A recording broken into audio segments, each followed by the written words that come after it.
Well, hello, here we are again. Same bat shirt, same bat channel. A little humor for you, but I really want to talk to you about the most important aspect of communication, and that is active listening. Active listening is super important, mainly because 55% of communication is nonverbal, and active listening is honestly the basics to receiving nonverbal communication and to reading others and to see if they're even interested in the conversation y'all might have, the topic that might be of interest.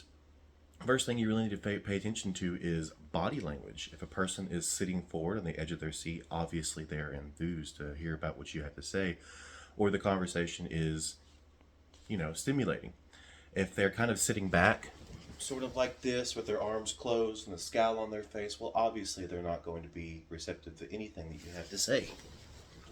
Nonverbal communication can also come into use when you're talking into a crowd. If you're looking out and people are falling asleep, well, then you might be kind of dull, maybe livening up a little bit. I really wanted to kind of bring a visual aid to kind of tell you the difference between active listening and not. So, right now, here I have a replica helmet, 1/5 scale of Lando Norris, my favorite F1 driver. Don't worry, I won't get too much into it. But as you can see, they have this visor right here. It lifts up and it lifts down. When they're racing, when they only have to focus on one thing, where the racing line is, they have that visor down. Keeps the wind down to their face, removes all other distractions as far as maybe grit getting in the air and kind of hitting them in their face, and just helps them focus on the race at hand. But when they have to get out of the car and they really need to talk to some people and they don't want to take their helmet off yet, obviously the visor comes up. A lot of times it's shaded. They'll have a film over it to keep it anti-fog and everything like that. So to remove the distractions, to lock eye contact, focus on their face, to listen to them, that is actively listening. They're trying to be very receptive to everything that their engineer or maybe their team driver has to say, and giving them feedback and everything like that. So if you're really not open and receptive yourself in active listening, then you're really not practicing active listening at all. If you're distracted, that's obviously going to take away from what you can perceive and what you can see from around you. Now, when it comes to active listening, you could also actively listen to understand, because if you're just listening to talk back, you're really not understanding. That's not active listening at all.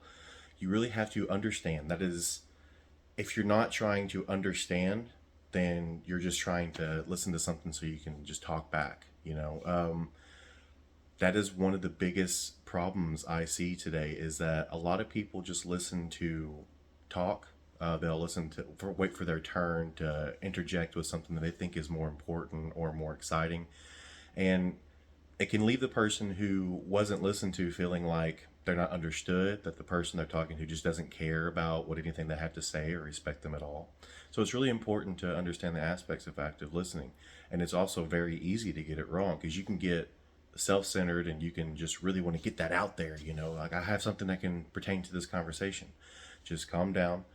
Listening is twice as important as it is to speak. So I really hope this video has helped you out a little bit.